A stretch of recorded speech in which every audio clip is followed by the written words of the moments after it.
శ్రీ సాయినాథాయ నమః. శ్రీ సాయి సచరిత్రము 32వ అధ్యాయం. అన్వేషణ, గోఖలే గారి భార్య, ఉపవాసము, బాబా సర్కార్. ఈ అధ్యాయంలో హేమాడ్ పంత్ రెండు విషయములను వర్ణించాను. బాబా తన గురువుని అడవిలో ఎట్లు కలిశాను, వారి ద్వారా దైవం ఎట్లు కనెను. గోఖలే వారి భార్య 3 రోజులు ఉపసింప నిశ్చయించుకొనగా ఆమెతో బాబా ఎట్లు ఉపవాస దీక్షను మాన్పించెను. ప్రారంభంన హేమాడ్ పంత్ సంసారంను అశ్వత్థ వృక్షంతో పోల్చుచు గీతలో చెప్పిన ప్రకారము దాని వేళ్లు పైన కొమ్మల క్రింద కలవనెను. దాని కొమ్మల కింద వైపు మీద వైపు కూడా వ్యాపించి ఉన్నవి. అవి గుణములచే పోషించబడుచున్నవి. దాని అంకురములు ఇంద్రియ విషయములు. దాని వేళ్లు కర్మను చేయించుచు మానవ ప్రపంచం వరకు వ్యాపించి ఉన్నవి. దాని స్వరూపము గాని, దాని ఆధారము గాని, దాని ఆద్యంతములు గాని ఈ లోకమునకు తెలియరావు. వైరాగ్యమును పదునైన కత్తితో ఈ బలమైన వేళ్లు గల అశ్వత్థ వృక్షమును నరికి ఏ అతీత మార్గమును అనుసరించి తిరిగి జన్మ లేదో అట్టి దానిని మనము అనుసరించవలెను. అట్టి దారి యందు నడుచుటకు దారి చూపు మంచి గురువు యొక్క సహాయము మిక్కిలి అవసరము. అతడెంత పండితుడైనప్పటికీ, వేదాంగములను బాగుగా చదివినప్పటికీ తన గమ్యస్థానమునకు సురక్షితంగా పోలేడు. మార్గదర్శి ఉండి సహాయపడి సరైన దారి చూపినచో మార్గంలో ఉన్న గోతుల నుండి, అడవి మృగముల నుండి తప్పించుకొని సుగమంగా పయనించును. ఈ విషయంలో బాబా అనుభవము బాబాయే స్వయంగా చెప్పాను. ఇది మిక్కిలి చిత్రమైనది. దీని ప్రకారం జాగ్రత్తగా నడుచుకొనచో నమ్మకము, భక్తి, మోక్షము ప్రాప్తించును. అన్వేషణము. ఒకానొకప్పుడు మేము నలుగురము మత గ్రంథములు చదువుచు ఆ అజ్ఞానంతో బ్రహ్మ నైజము గురించి తర్కించి మొదలెడితిమి. మాలో ఒకడు ఆత్మను ఆత్మచే ఉద్ధరించవలను కానీ ఇతరులపై ఆధారపడరాదు అనెను. అందుకు రెండోవాడు మనసును స్వాధీనమందు ఉంచుకున్నవాడే ధన్యుడనియు, మనము ఆలోచనల నుండి భావముల నుండి ముక్తులమైనచో మనకంటే వేరైనది ప్రపంచంలో లేదని చెప్పాను. మూడోవాడు దృశ్య ప్రపంచము సదా పరిణామశీలమైనదనియు, నిరాకారమే శాశ్వతమైనదనియు, కావున సత్యాసత్య విచక్షణం అవసరమని చెప్పాను. నాలుగో వారు పుస్తక జ్ఞానం ఎందుకు పనికిరానిది, మనకు విధింపబడిన కర్మను మనం పూర్తి చేసి తనువును, మనమును, పంచప్రాణములను గురువు పాదములపై పెట్టి శరణు వేడవలెను.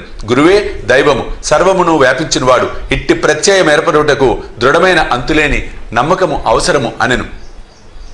ఈ ప్రకారం తర్కించుచు మేము నలుగురము పండితులము భగవంతుని వెతుకుటకు అడవులలో తిరుగున ఆరంభించితిమి. తక్కిన ముగ్గురు వారి స్వతంత్ర బుద్ధిని ఉపయోగించి వెతక నిశ్చయించిరి. దారిలో ఒక వర్తకుడు మమ్మలను కలిసి, ఇప్పుడు చాలా ఎండగా ఉన్నది, ఇంత దూరము పోవుచున్నారు, ఎక్కడికి పోవుచున్నారు అని అడిగాను. అడవులు వెతుకుటకని మేము జవాబిచ్చితిమి. ఏమి వెతుకుటకు పూనుకుంటురి అని అడిగిడి. ఏదో సందిగ్ధమైన యుక్తి జవాబిచ్చితిమి. ధ్యేయరహితముగా మేము తిరుగుట చూసి అతడు కనికరించి ఇట్లనెను, అడవుల సంగతి పూర్తిగా తెలియకుండా మీ ఇష్టం వచ్చినట్లు తిరగరాదు. అడవులలో సంచరింపదలిసినచో మీ వెంట ఒక మార్గదర్శి ఉండవలెను. అనవసరంగా ఈ ఎండ వేలప్పుడు పడటం ఎందుకు? మీ రహస్యాన్వేషణము నాకు చెప్పనక్కర్లేదు. ఆయనను మీరు కూర్చుండి భోజనం చేసి నీళ్లు తాగి కొంత విశ్రాంతి తీసుకొని పిమ్మట పోవచ్చును, ఓపికతో ఉండుము అనెను. అతడంత మృదువుగా మాట్లాడినను వారిని నిరాకరించి నడవసాగితిమి. మాకన్ని సంగతులు తెలియను కాన ఇతరుల సహాయం అక్కర్లేదు అనుకుంటుమి. అడవులు పెద్దవి, మార్గములు లేనివి, చెట్లు దగ్గరగాను ఎత్తుగాను ఉండుడిచే సూర్యరశ్మి లోపల ప్రవేశింపకుండెను. కనుక దారి తప్పు అటు ఇటు చాలాసేపు తిరిగితిమి. తుదకు ఎక్కడి నుండి బయలుదేరితమో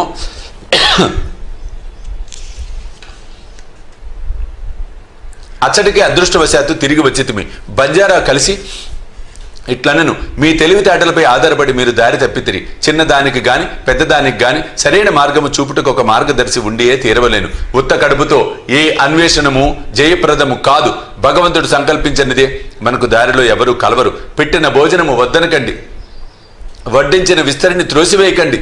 భోజన పదార్థములు అర్పించుట శుభ సూచకము. ఇట్లనుచు తిరిగి మమ్మలను ప్రశాంతముగా భోజనం చేయమని బ్రతిమలాడాను. నా మిత్రులు ముగ్గురు ఈ మాటలను లక్ష్యపెట్టగా భోజనం చేయకుండా ప్రయాణము సాగించిరి. వారి హఠము ఆ విధముగా ఉండెను.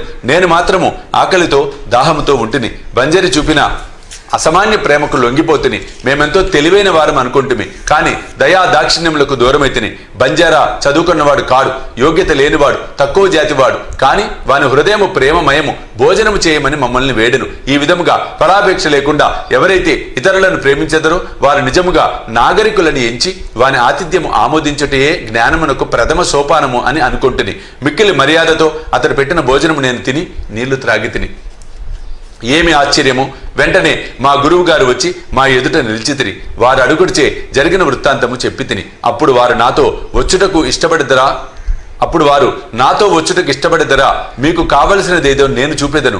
నా యందు విశ్వాసమున్న వారికే జయము అనిది. తక్కిన వారు వారి మాటలకు సమ్మతింపక ఎక్కడికో వెళ్ళిపోయేది. నేను మాత్రము వారికి గౌరవపూర్వకంగా నమస్కరించి ఆజ్ఞకు లోబడితిని. అంతటా వారు నన్ను ఒక బావి వద్దకు తీసుకుని పోయేది.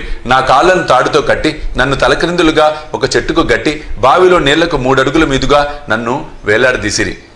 నా చేతులతో కాని నోటితో కాని నీళ్లను అందుకోలేకుంటుని. నన్ను ఈ విధంగా వేలాడగట్టి వారు ఎచ్చటుకు పోయిరి. 4-5 గంటల తర్వాత వారు మరల వచ్చి నన్ను బావిలో నుంచి బయటికి తీసి, ఎట్లుంటివి అని అడిగిరి. ఆనందములో మునిగి ఉంటిని. నేను పొందిన ఆనందము నా వంటి మూర్ఖుడు ఎట్లు వర్ణించగలడు అని చెప్పి తిని.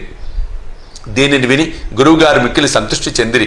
నన్ను దగ్గరికి చేరదీసి నా వీపును తమ చేతులతో తట్టి నన్ను వారి వద్ద నుంచుకొనిరి. తల్లి పక్షి పిల్ల పక్షులను జాగ్రత్తగా చూచినట్లు నన్ను వారు కాపాడిరి. నన్ను తమ బడిలో చేర్చుకొనిరి. అది చాలా అందమైన బడి. అక్కడ నేను నా తల్లిదండ్రులను మరిచితిని. నా అభిమానమంతయు తొలగెను.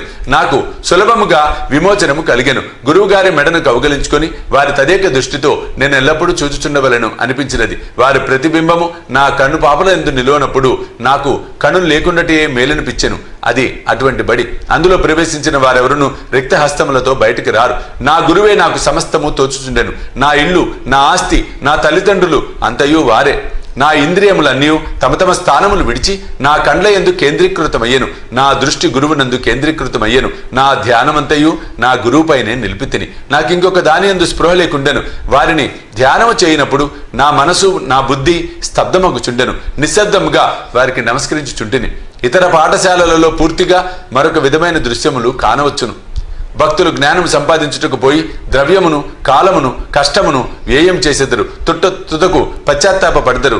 అక్కడున్న గురువు తనకు గల రహస్య శక్తిని గురించి, తన రుజువర్తనము గురించి పొగడుకొనుచు తన పావిత్ర్యమును ప్రదర్శించునే కాని హృదయము మృదువుగా ఉండదు. అతను అనేక విషయముల గురించి మాట్లాడును. తన మహిమను తానే పొగుడుకొనును. కానీ అతని మాటలు భక్తుల హృదయములందు నాటవు. వారిని ఒప్పింపజేయవు. ఆత్మ సాక్షాత్కారం అతనికి తెలియదు. అటువంటి బడులు శిష్యులకేమి మేలు చేయును, వారికేమీ లాభము. కానీ పైన పేర్కొన్న గురువు మరొక రకము వారు. వారి కటాక్షముచే ఎట్టి శ్రమ లేక ఆత్మజ్ఞానము దాని మట్టుగది నా యందు ప్రకాశించెను. నేను కోరుటకి ఏమీ లేకుండెను. సర్వము దాని మట్టుగదే పగటి ప్రకాశం వలె బోధపడెను. తలకిందులుగాను కాళ్ళు మీదను గను ఉంచుట వలన ఆనందము గురువుకే తెలియను. నలుగురిలో ఒకడు కర్మఠుడు, అనగా కర్మల యందు నమ్మకము గలవాడు. అతనికి కొన్ని కర్మలు, విధులు, నిషేధములు మాత్రమే తెలియను. రెండోవాడు జ్ఞాని. అతడు తనకున్న జ్ఞానమునకు గర్వించువాడు. మూడోవాడు భక్తుడు. భగవంతునికి సర్వస్య శరణాగతి చేసినవాడు. భగవంతుడే సర్వము చేయువాడని అతని నమ్మకము. వారిట్లు తర్కించుచు వివాదపడుచుండగా దేవుని సమస్య వచ్చెను. వారు తమకు తెలిసిన విద్యపై ఆధారపడి దేవుని వెతుకుటకు పోయిరి. వివేకమునకు, వైరాగ్యమునకు అవతారముకు శ్రీ సాయి ఆ నలుగురిలో ఒకరు. పరబ్రహ్మ స్వరూపులై కూడా వారెందుచేత ఇతరులతో కలిసి తెలివి తక్కువగా ప్రవర్తించిరని ఎవరైనా అడగవచ్చును. ప్రజాభిప్రాయమును, వారి మంచిని సంపాదించుటకును, వారికి ఒక ఉదాహరణ చూపుటకు వారిట్లు చేసిరి. వారు అవతార పురుషులైనప్పటికీ ఒక సాధారణుడైన బంజారాను గౌరవించి వాని ఆహారమును ఆమోదించితిరి. అన్నము పరబ్రహ్మ స్వరూపమని వారి నమ్మకము. బంజారా ఆహారం నిరాకించిన వారు కష్టముల పాలైరి. గురువు లేనిదే జ్ఞానము సంపాదించుటకు వీలు కాదని వారు బోధించితిరి. తైత్రీయ ఉపనిషత్తు తల్లిని, తండ్రిని, గురువును గౌరవించి పూజించి మత గ్రంథములను అభ్యసించవలనని చెప్పుచున్నది. ఇదే మన మనస్సును పావనము చేయుటకు మార్గము. మనసు పావనము చేయనిదే ఆత్మ సాక్షాత్కారము పొందలేము. ఇంద్రియములు కాని, మనసు కాని, బుద్ధి కాని ఆత్మను చేరలేవు. ప్రత్యక్షము, అనుమానము మొదలైన ప్రమాణములను మనకు ఈ విషయములో సహాయపడవు. గురువు గారి కటాక్షమే మనకు తోడ్పడను. ధర్మము, అర్థము, కామము మన కృషి వల్ల రాదు. కానీ 4వది మోక్షము గురువు సహాయం వలన సంపాదించవచ్చును. సాయి దర్బారులోకి అనేకులు వచ్చి వారికి తెలివి విద్యలను ప్రదర్శించిపోయేవారు. జ్యోతిష్కులు రాబో విషయం చెప్పేవారు. యువరాజులు, గౌరవనీయులు, సామాన్యులు, పేదవారు, సన్యాసులు, యోగులు, పాఠకాండ్రు మొదలగు వారు బాబా దర్శనముకై వచ్చేవారు. ఒక మహారు వచ్చి జోహారు చేసి ఈ సాయి మా బాప్ అనియు వారు మన చావు పుట్టుకలను తుడిచివేయుదరని చెప్పాను. గారడివాండ్రు, గుడ్డివాండ్రు, చొట్టవారు, నర్తకులు, నాద సంప్రదాయము కలవారు, పగటి వేషముల వారు కూడా అచ్చటికి సమాదరింపబడుచుండిరి. తన వంతురాగా ఆ బంజరి కూడా వచ్చెను. తన పాత్ర ముగించెను. మనం ఇప్పుడు ఇంకొక కథను విందెము. గోఖలే గారి భార్య ఉపవాసము. బాబాయ్ అన్నడు ఉపవసించలేదు. ఇతరులకు కూడా ఉపవాసం చేయనిచ్చేవారు కారు. ఉపవాసం చేయి వాని మనసు స్థిమితముగా ఉండదు. అట్టివాడు పరమార్థమును ఎట్లు సాధించును? ఉత్త కడుపుతో దేవుని చూడలేం. మొట్టమొదట ఆత్మను శాంతింపబలను. కడుపులో తడి కలుగ చేయు ఆహారము కాని పౌష్టిక శక్తి కాని లేనప్పుడు భగవంతుని ఏ కళ్ళతో చూడగలము? ఏ నాలుకతో పొగడగలము? ఏ చెవులతో వానిని వినగలము? వేయేళ మన అవయములన్నీ వాని శక్తిని సంపాదించుకున్నప్పుడు, అవి మంచి స్థితిలో ఉన్నప్పుడే మనం భక్తి మొదలగు సాధనములను ఆచరించి దేవుని చేరగలము. కాబట్టి ఉపవాసం గాని మితిమించిన భోజనము గాని మంచిది కాదు. ఆహారములో మితి శరీరమునకు మనసుకు కూడా మంచిది. గోఖలే భార్య కనిట్కర్ భార్య శ్రీమతి కాశీబాయి వద్ద నుండి దాదా కేల్కర్కు ఉత్తరం తీసుకొని వచ్చాను. ఆమె బాబా పాదముల వద్ద 3 రోజులు ఉపవసించి కూర్చొని నిశ్చయంతో వచ్చాను. బాబా అంతకు ముందు రోజు కేల్కర్తో తన భక్తులకు హోలీ పండుగ నాడు ఉపవాసం చెయ్యనియనని చెప్పి ఉండెను. వారు ఉపవసించినచో బాబా తన ఉపయోగం ఏమనెను. ఆ మరుసటి దినము ఆమె దాదా కేల్కర్తో పోయి బాబా వద్ద కూర్చుండగా బాబా వెంటనే ఆమెతో ఉపవాసము చేయవలసిన అవసరమేమి? దాదా భట్ ఇంటికి పోయి బొబ్బట్లు చేసి అతని పిల్లలకు పెట్టి నీవు కూడా తినుము అనెను. హోలీ పండుగ వచ్చాను. దాదా కేల్కర్ బయట చేరాను. కేల్కర్ ఇంట్లో వండుటకు ఎవరూ లేకుండిరి. కావున బాబా సలహా సమయోచితముగా ఉండెను. గోఖలే గారి భార్య దాదా భట్ ఇంటికి పోయి బొబ్బట్లు చేశాను. ఆ రోజు అక్కడే ఉండెను. ఇతరులకు పెట్టాను. తాను తినెను. ఎంత మంచి కదా, ఎంత మంచి నీతి! బాబా సర్కారు. బాబా తన బాల్యంలో జరిగిన కథని విధముగా చెప్పాను. నా చిన్నతనములో భుక్తి కొరకు వెదుకుచూ బీడ్గాం పోతిని. అక్కడ నాకు బట్టలపై చేయు అల్లిక పని దొరికాను. శ్రమ అనక కష్టపడి పనిచేసి తిని యజమాని నా పనికి సంతృష్టి చెందెను. నాకంటే పూర్వము 3 కుర్రవాళ్లు ఆ పనిలో ఉండిరి. మొదటివానికి 50 రూపాయలు, రెండోవానికి 100 రూపాయలు, మూడోవానికి 150 రూపాయలు.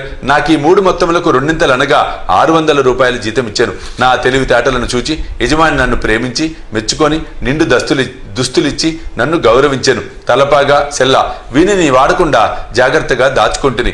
మానవుడిచ్చినది త్వరలో సమసిపోవును, కాని దైవమిచ్చినది శాశ్వతముగా నిలుచును. ఇంకెవరిచ్చినది దీనితో సరిపోర్చలేం. నా ప్రభువు తీసుకో అనును, కాని ప్రతివాడు నా వద్దకు వచ్చి తేతే అనుచున్నాడు. నేనేమి చెప్పుచున్నానో గ్రహించువాడు ఒక్కడూ లేడు. నా సర్కారు యొక్క ఖజానా నిండుగా ఉన్నది. అది అంచు వరకు నిండి పొంగుచున్నది. నేను త్రవ్వి ఈ ధనమును బండలో తీసుకొని పొండు. సుపుత్రుడైన వాడు ఈ ద్రవ్యమంతయు దాచుకొనవలెను అనుచున్నాను. నా ఫకీర్ చతురత, నా భగవానుని లీలలు, నా సర్కారు అభిరుచి మిక్కిలి అమోఘమైనవి. నా సంగతేమి? శరీరము మట్టిలో కలియును, ఊపిరి గాలిలో కలియును. ఇట్టి అవకాశము తిరిగి రాదు. నేనెక్కడికో పోయేదను, ఎక్కడనో కూర్చుండెదను. మాయ నన్ను మిగుల బాధించుచున్నది. అయినప్పటికీ నా వారి కొరకు నేను ఆతురపడెదను. ఎవరైనా ఏమైనా సాధన చేసినచో తగిన ఫలితము పొందెదరు. ఎవరైతే నా పలుకులను జ్ఞప్తియందుంచుకొనెదరో వారి అమూల్యమైన ఆనందమును పొందెదరు. 32వ అధ్యాయం సంపూర్ణము. సద్గురు శ్రీ సాయినాథ అర్పణమస్తు. శుభం భవతు.